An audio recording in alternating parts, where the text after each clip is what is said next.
Hello, this is Count Midnight. We're at Wizard World 2014, Chicago Comic-Con, talking to Jon Schnepp, and he is with the AMC Movie Talk. How you doing today, Jon? Hey, I'm doing good, Count Midnight. What's going on? I'm just here at Wizard World hanging out, promoting some stuff. I'm promoting my new movie. It's called The Death of Superman Lives, What Happened. I'm making a feature film documentary about the Tim Burton, Kevin Smith Superman movie that Nicolas Cage was going to be Superman in. It was going to be made, it was being made in 1996, 97, 98, and it got shut down. So the movie was never completed, but I got fascinated with seeing the production art and the what if aspect of it. So I decided to, after a lot of friends said, hey, you should make a documentary because you're interested in this, I thought I would give it a shot, and it's been a great archaeological dig of awesomeness. What happened? Why did the movie not get made? Well, a lot of factors come into it, but I think the overall main one was there was some problems with some of the films previously that Warner Brothers had released that were giant blockbusters, and they were like, look, we're gonna have to shave off one or two of these movies, and you know, some of the fans of Superman were a little against Tim Burton making a Superman movie and Nicolas Cage playing a Superman movie. But my you know, so, and with that and some other reasons, that movie got shut down, and they went with Wild Wild West instead, which we know that was an amazing success. But some of the things that that interested me as I've been doing this documentary, I've been discovering so much more of the artwork that was made, and so much more had progressed with this film than people have ever given it credit for. I always use the comparison, like if the fans on the internet had written about Batman in 1988 when Michael Keaton was cast, and they were like, I can't believe you cast a guy who's Beetlejuice, who's a comedian, who's 5'4" or whatever to play Batman, that's horrible. Maybe that Batman movie would have never gotten made. I mean, it's sort of like sometimes you just have to let the movies get made, and then if you like them or hate them, it's totally okay to be vocal, but the creative process is something that I don't think should be that interfered with by people who don't know what's going on. Are there any of those movies where you would have preferred a different cast?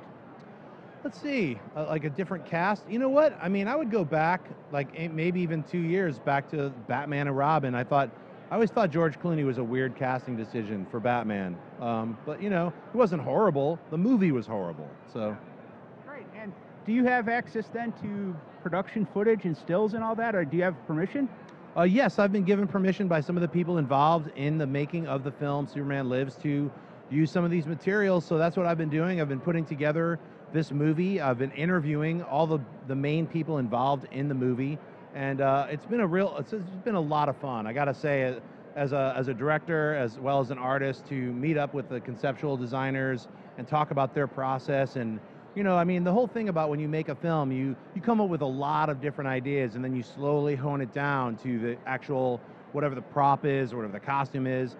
But when you open the world of the creative process and see all these different artists taking different attempts or trying different things with a character, that becomes really exciting just into itself. It's not even really about the movie, it's about the what if. What was the premise of the story in the movie? The premise for this version of Superman was Kal-El comes to Earth, and Jor-El's alien robot assistant Brainiac kind of follows him, but follows him many years later to exact revenge on the son of Jor-El. And Brainiac was the main villain, so yeah, it would have been a little bit more cosmic. It had much more of a science fiction flavor to it. Once again, nothing was ever actually filmed. They didn't start shooting it. They had locations, they had offices set up, they had a lot of props made, so it's kind of where it's at. Who's going to play Brainiac? Can't tell you right now. Oh, you can't tell me right now. Okay, all righty. Great. Well, if people want to find out more about your documentary film, your website? You go to supportsupermanlives.com, and you can watch the 2 trailers that are out right now. And right now we're raising finishing funds, so you can contribute and help me finish this film at supportsupermanlives.com. Is that a Kickstarter campaign? It is not Kickstarter. It's a brand new platform called fanback.com. What do you like about that new platform versus, say, Kickstarter? This is a different platform. I've done several successful Kickstarters. In fact, I just did a new Kickstarter. I was helping my friend, so I'm executive producing a documentary film about artists talking about art. It's called Temple of Art. It's got Bill Sienkiewicz, David Mack, Grant Morrison. The list goes on. It's all these amazing, incredible writers and artists and photographers and painters just talking about their process. So we just raised $80,000 for that. And that Kickstarter just ended 2 days ago. So I'm very happy about that. I'll be executive producing that with Neil Gaiman and Amanda Palmer. So. Oh, excellent. Great, great. And let me ask you this. You've done some of the panels here at the show. We caught you at the How to Make a Living as a Nerd panel. Yeah, that was fun. It was, yeah. And what other panels are you doing? Well, I had just done another panel about storytelling and getting the writing process done, as far as like if you get writer's block or what's the best way to creatively tell your story. Just did that.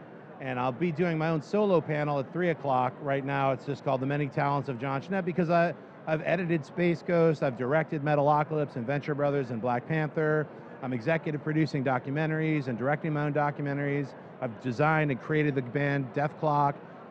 So I've done so many different things. I've worn a lot of different hats. So that's what this panel's about, is like, how do you wear a bunch of different hats and what do you focus on? Like, I've done compositing on films, and just so you name it, I've done it. So it's kind of fun to like kind of focus on all the different things, you know. And how do you like coming out to the cons like this?